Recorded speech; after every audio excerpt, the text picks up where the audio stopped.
Halo,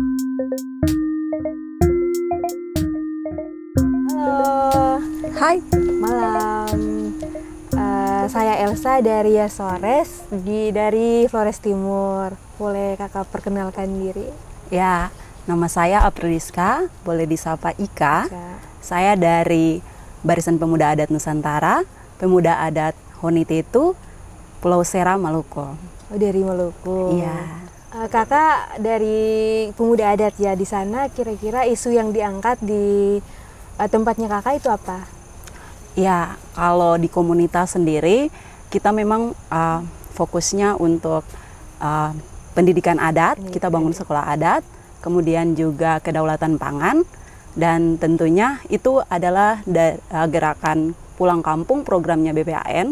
Tapi memang kita pemuda adat di sana sudah punya satu visi dengan kegelisahan yang sama, yaitu ingin menjaga wilayah adat, kemudian ingin pulang membangun dari kampung, kayak begitu Kak, sederhananya. Nah terus di sana kan mau pulang untuk membangun wilayah adatnya. Emangnya ada masalah apa di sana sehingga harus pulang dan harus membangun kembali wilayah adatnya? Iya, berangkat dari kegelisahan bahwa keadaan bumi saat ini itu tidak baik-baik saja ya. Iya. Jadi tentunya sebagai generasi penerus harusnya jadi pelurus begitu.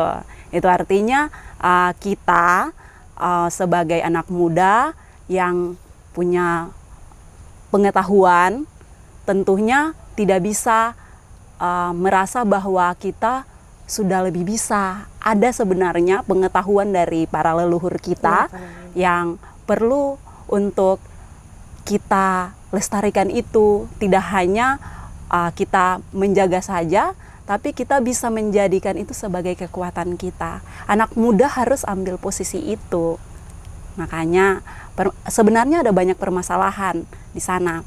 Di kampung saya itu dulunya pernah ada gerakan tolak perusahaan triplex yang merusak hutan kami ya. Itu dari tahun sebelum saya lahir begitu. Saya 90-an, sedangkan gerakan itu sudah lama.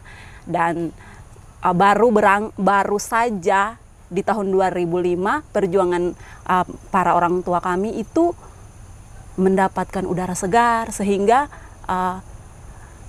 pengetahuan itu, semangat itu berlanjut ke kami bahwa kami tidak boleh merasakan keresahan yang sama. Nah, apa yang bisa kami lakukan? Yang bisa kami lakukan adalah kami harus bersatu dulu, membangun kekuatan yang kuat dulu supaya hal-hal yang pernah terjadi itu bisa kami lawan. Berarti kakak ini sebenarnya asli memang tinggalnya di wilayah adat itu atau mungkin sekolah baru pulang untuk sama-sama dengan orang tua atau bagaimana? Ya, saya dari kecil sampai SMA itu memang tinggal di komunitas Honitetu, Kecamatan Inamosol, Pulau Seram, Maluku. Setelah lulus SMA, saya baru berangkat kuliah ke Pulau Ambon. Setelah lulus, barulah kembali lagi ke kampung, tapi tidak hanya keresahan yang dirasakan di komunitas itu tidak hanya di komunitas saja. Kami turut membangun jejaring dengan kawan-kawan muda lainnya supaya masalah-masalah yang di komunitas kami itu tidak hanya kami sendiri, tapi kawan-kawan muda lainnya yang merasakan permasalahan yang sama, kegelisahan yang sama, turut juga ikut berjuang. Sehingga kami tidak hanya fokus di komunitas, Kak. Kami punya gerakan-gerakan taktis untuk bagaimana melihat permasalahan ini dari tidak hanya kacamata kami sendiri begitu, tapi dari semua pihak, dan itu harus melibatkan semua orang. Kayak begitu. Berarti kondisi ini sudah lama dialami oleh warga, tetapi sampai sekarang juga masih sama, sehingga kakak dengan beberapa komunitas bekerja sama begitu. Terus kondisi sekarang bagaimana dengan yang dulu, Kak? Iya. Setelah adanya kakak bersama dengan komunitas-komunitas yang lain. kami merasa sangat terancam karena saya anak muda. Kami getol-getolnya membuat gerakan mahasiswa itu dan pemuda itu di tahun 2018 karena memang kami mengalami ancaman korporasi waktu itu, dan bukan hanya di komunitas saya tapi hampir seluruh Pulau Seram itu sudah terancam. Bukan hanya illegal logging, tapi pertambangan itu bukan hanya pertambangan satu jenis pertambangan, tapi ada beberapa jenis pertambangan. Bahkan sampai sekarang kami itu masih mengawal yang namanya pertambangan marmer, pertambangan nikel, pertambangan minyak dan gas sampai hari-hari ini, karena memang perjuangannya tuh panjang sekali dan kami tuh butuh dukungan dari semua orang, dari semua elemen, sehingga memang semangat yang kami bangun itu harus benar-benar ditularkan. Tapi ini permasalahannya adalah bagaimana kami membangun kesadaran itu, sedangkan yang terjadi adalah kami tidak hanya bisa merebut tanah kami kembali, lalu kami menjaganya seperti itu tanpa diolah, tanpa kami anak muda juga berdaya, karena kami harus mempertahankan diri dan kami harus menyusun strategi untuk perjuangan lanjutan, karena kami tidak tahu bahwa ancaman itu akan datang lagi ataukah bagaimana. Jadi kami harus membuat strategi yang jelas begitu. Nah, seperti ini Kak, kami di sana itu contohnya izin pertambangan di satu wilayah adat baru saja keluar, tiba-tiba di tempat lain lagi seperti itu. Kami itu dalam pengorganisir anak-anak muda, justru kami ya merasa ada tantangan-tantangan karena pengaruh modernisasi. Apa yang bisa kami lakukan? Yaitu anak-anak muda harus dipengaruhi untuk punya semangat yang sama dulu. Setelah punya semangat yang sama, kita mau apa nih? Nah, tapi yang terjadi adalah kita harus paham bahwa yang kita jaga ini adalah wilayah adat. Kalau mau tahu tentang wilayah adat ya tentu harus punya pengetahuan adat dulu, Kak. Oh iya Kak, gini, Kakak tadi kan mengajak anak-anak muda, terlebih kaum perempuan nih. Nah, yang kita lihat, kita tahu sekarang kebanyakan anak-anak muda sekarang nih kan bukan tidak mau, tapi tidak terlalu suka tentang hal-hal mempertahankan wilayah adat gitu. Emangnya tidak ada kendala yang Kakak hadapi untuk bagaimana caranya mengajak anak-anak muda tersebut agar sama-sama dengan Kakak memperjuangkan wilayah adat tersebut? Saya lebih memakai strategi keluarga ya Kak, rasa kekeluargaan begitu. Jadi semua orang adalah kawan, sekalipun kita tahu bahwa tentunya dalam berkawan itu akan ada muncul lawan kan. Tapi kita harus upayakan untuk semua orang dijadikan saudara dulu, kita memberitahukan dulu dan sebagainya. Dan tidak hanya edukasi yang seperti itu, yang saya lakukan sekarang adalah ketika ke komunitas adat, saya lebih suka fokus ke generasi, ke anak-anak dan perempuan, mama-mama. Sebenarnya untuk membuat perubahan itu kita butuh secara kolektif semua, secara utuh, perempuannya, laki-lakinya, generasinya, tapi kita masuk biasanya lewat jalur pendidikan, Kak. Jadi anak-anak itu kita jembatani untuk sekolah, tapi kita pun sekalipun mereka sekolah formal, kita menyediakan sekolah adat untuk mereka bisa berpengetahuan dengan pengetahuan lokalnya mereka. Kemudian saya pribadi setiap kali berkunjung ke komunitas, tentunya yang saya lakukan adalah merebut posisi di dapur dulu, bercerita dengan para perempuan apa sebenarnya cara mereka untuk mendidik anak-anak mereka, bagaimana mendapatkan hati mereka, bagaimana saya ada bersama dengan mereka, dan itu yang kami tularkan. Bercerita dengan kawan-kawan remaja perempuan, dengan para perempuan, bagaimana mereka mempertahankan apa yang mereka miliki dan tetap hidup ya. Dan seterusnya dengan kekuatan perempuan, seperti itu, Kak. Oke, berarti pendekatannya secara kekeluargaan. Nah, terus Kakak tidak semudah itu ya kita memperjuangkan hak wilayah kita. Mungkin ada kendala yang Kakak dengan teman-teman komunitas hadapi? Tentunya kendalanya. Iya, kendalanya itu sebenarnya saya perempuan ya, tentunya kendalanya adalah sekalipun di tempat ramai kami rasanya sendiri begitu. Namanya perempuan, rasa itu pasti sendiri, tidak ada yang mau mendukung karena budaya di mana perempuan itu tidak mendapat posisi yang terdepan gitu. Posisi yang orang bilang bahwa kami mungkin di nomor 2 kan begitu. Tapi setelah kita sebenarnya kita tidak perlu membuktikan kepada siapapun tentang apapun yang kita lakukan, tapi pengakuan dan perlindungan itu penting, Kak. Sangat-sangat penting. Sehingga apa yang harus kita lakukan? Coba lagi bangun kekuatan yang besar, bangun terhubung dengan siapapun yang bisa mendukung kita, dan yang pastinya kita harus percaya dulu terhadap diri kita sendiri. Bagaimana kita mau terus berjuang kalau kita sendiri tidak percaya diri? Dan satu lagi, harus sabar. Dalam perjuangan itu harus sabar, Kak. Ya, benar.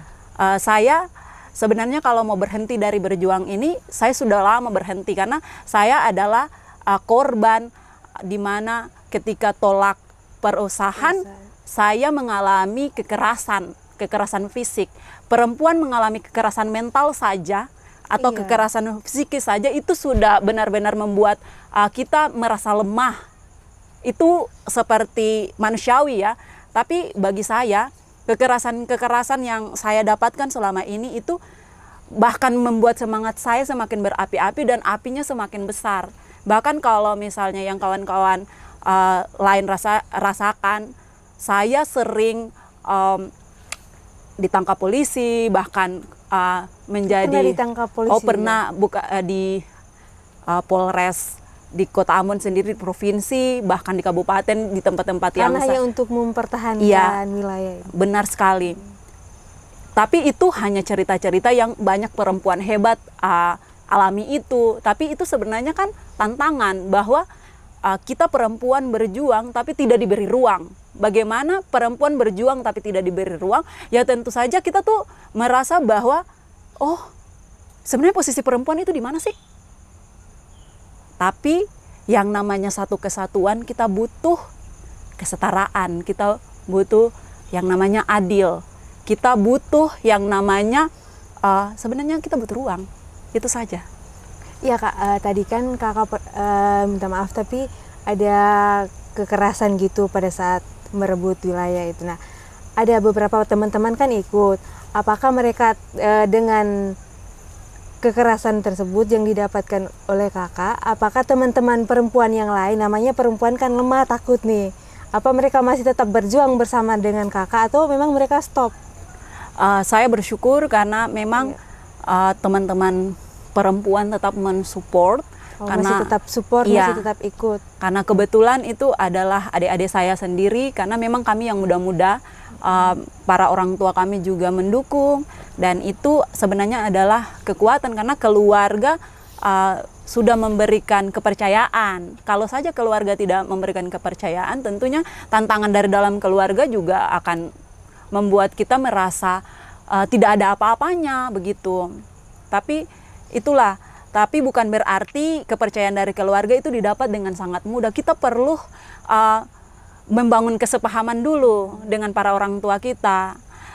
Membangun kesepahaman, meyakinkan bahwa kita anak muda siap melanjutkan estafet perjuangan ini. Kita anak muda siap menjadi penerus yang bukan hanya main-main. Kita siap begitu. Bukan penerus saja tapi pelurus. Nah, Kak, kira-kira sejauh ini yang kakak-kakak dengan komunitas yang sudah kakak-kakak mereka perjuangkan itu yang dulu sampai sekarang, kira-kira bagaimana? Apakah ada hasilnya begitu? Iya, jadi untuk yang kami lakukan itu perusahaan CV Titian Hijrah itu angkat kaki. Yang triplex tadi bukan? Yang triplex itu cerita dari para Dari leluhur para leluhur. kami. Jadi memang sudah angkat kaki di tahun Sudah 2005 juga. yang tadi saya 2005 mention tadi. pertama. Terus CV Titian Hijrah sudah angkat kaki, PT Tanjung Wana Sejahtera juga angkat kaki. Terus kemudian kami ketika gerakan Save Sabuai itu 2 kawan kami dikriminalisasi dan kami memenangkan itu. Kami bahkan memenjarakan pemilik perusahaan, dan itu bukan, menurut saya itu bukan bagian dari kemenangan. Sebenarnya itu kekalahan kami, kekalahan di mana sudah terjadi pintu neraka itu sudah terbuka, barulah kami Masuk untuk iya, memperjuangkan. kami keluar dengan cara yang sangat menyeramkan sebenarnya, karena wilayah adat kami sudah dirampas, kami harus berjuang untuk melawan korporasi dan sebagainya. Tapi karena menurut saya gini, merampas kembali atau mengambil kembali apa yang kami punya dari korporasi itu, ternyata itu langkah yang itu baru permulaan. Yang harus kami lakukan adalah bukan itu. Yang kami lakukan adalah bagaimana memberdayakan tanah yang kita punya, alam yang kita punya, sesuai dengan pengetahuan yang kita punya, bahwa kita meyakini adanya Tuhan yang menciptakan langit dan bumi. Kita meyakini tentang alam semesta yang adalah kakak kita meyakini sesama manusia yang penuh dengan cinta kasih. Tapi ternyata kita melewati batas-batas itu, dan akhirnya kita harus berjuang dan memposisikan kita sebagai orang-orang yang tertindas. Padahal harusnya kita sudah tidak ada di situ lagi. Kita lebih kreatif dan kita adalah orang-orang yang kaya, begitu. Nah Kak, tadi kan sudah angkat kaki nih perusahaan-perusahaan. Kira-kira wilayah adat yang sudah dirampas, sudah diperjuangkan oleh Kakak, bukan dirampas ya, maaf, maksudnya memperjuangkan untuk merebut kembali. Nah itu Kakak dengan komunitas mau buat apa dengan wilayah adat tersebut? Gitu. Oke, jadi kami masih dalam perjuangan ya teman-teman. Kami di sana itu masih memperjuangkan tentang peraturan daerah. Bagaimana kebijakan itu harusnya berpihak kepada kami masyarakat adat, karena rancangan undang-undang juga belum ada, begitu kan. Sambil memperjuangkan itu, kami melakukan inovasi-inovasi di dalam kampung. Anak muda harus berkebun, anak muda harus belajar warisan leluhur. Itu yang kami harus tularkan, semangati. Jadi sambil berjalan semua itu berjalan perlahan-lahan, Kak. Berarti perlahan dulu. Iya. Tapi tetap manfaatkan wilayah adat itu untuk lingkungan. Iya, kami dalam hal ini teman-teman harus tahu bahwa ketika kita pulang kampung, kita menjaga wilayah adat, kita merebut wilayah adat kita berkebun, kita menanam pohon dan sebagainya. Sebenarnya kita itu juga sudah membantu untuk yang pertama, membantu krisis pangan, ya kan? Kita juga sudah membantu krisis iklim, ya kan? Itu cara-cara sederhana sebenarnya. Mungkin nanti dikolaborasikan, mungkin itu dikampanyekan untuk jadi informasi publik dan sebagainya. Tapi cara kita untuk memanfaatkan lahan atau pekarangan, kintal dan sebagainya, itu sudah cara kita berkontribusi untuk menjaga alam, dan itu berdampak besar sebenarnya. Seperti itu, kawan-kawan. Oke, Kak, ini kan masih dalam proses nih. Kakak bersama dengan teman-teman memanfaatkan wilayah adat yang sudah direbut, diperjuangkan Kakak. Nah, kira-kira di sana untuk wilayah adatnya semuanya sudah diperjuangkan atau memang masih ada yang... Iya, saya harus jelaskan dulu, Seram itu besar, Kak. Nah, jadi kita itu kita beragam ya, kita beragam. Seperti NTT begini, kita beragam. Nah, keberagaman itu tentunya masing-masing harus kembali dan melihat kampungnya. Dan yang saya ceritakan di sini adalah di 2 tempat yang memang saya terlibat secara masif di situ bersama kawan-kawan. Di 2 tempat itu ada sekolah adat. Di 2 tempat itu kami melakukan yang namanya gerakan kedaulatan pangan, begitu kan, Kak. Jadi kita mulai dari diri kita sendiri, dan orang-orang di sekitar kita, komunitas kita. Kita tidak punya andai-andai yang besar. Memang kita harus punya impian yang besar, tapi kita mulai dari hal kecil dulu, sambil mendorong hal-hal yang dia akan jadi strategi jangka panjang begitu, Kak. Karena tidak mungkin saya sebagai orang muda, ya kan, saya sebagai perempuan, tidak mungkin perjuangan itu perlu kesabaran, dan perjuangan itu memang perlu waktu yang lama ya. Ada yang berjuang berpuluh-puluh tahun, tapi kalau misalnya kita bisa menyusun strategi untuk meminimalisir itu, kenapa tidak? Kan tidak mungkin saya tinggal pegang megafon setiap saat di depan kantor-kantor birokrasi kan, pemerintahan kan, tidak mungkin begitu. Tidak mungkin saya harus ke Jakarta untuk selalu bersuara, dan kan ada cara-cara strategi. Kalau misalnya saya sendiri juga terlibat sebagai kawan muda yang suka sekali menulis berita, tapi kita akan share ke kawan-kawan wartawan, siapapun dia, kita kontribusi beritanya menggunakan media itu untuk alat perlawanan kita. Seperti kawan-kawan, kita juga punya akun Instagram Gerakan, kita juga punya akun Facebook, Twitter, dan sebagainya. Kita sama dengan kawan-kawan. Semoga hari ini dengan terhubung satu sama lain, solidaritas itu menjadi kekuatan, dan kita saling mengingatkan, saling memberikan masukan bahwa ini seperti ini, sehingga apa yang kami kurang dilengkapi oleh kawan-kawan yang lain, dan kami bisa saling terus berbagi cerita, dan lingkaran ini tetap kuat begitu, Kak. Langsung Kira-kira harapan ya. harapan Kakak gitu langsung sudah. Harapannya perempuan tetap semangat, jangan menyerah. Kita semua punya visi yang sama untuk menjaga lingkungan, bagaimana melestarikan budaya kita, menjadi perempuan yang berdampak positif bagi diri sendiri, perempuan lain, dan masyarakat luas. Mari kita tetap saling menguatkan. Salam hangat untuk semua perempuan. Salam berkeadilan dan setara. Pemuda adat bangkit bersatu bergerak mengurus wilayah adat. Oke, terima kasih banyak Kakak. Terima kasih. Orang Seram bilang mese. Mese artinya apa, Kak? Mese itu kita sama-sama kuat. Itu seperti jargon semangat merdeka. Mese gitu.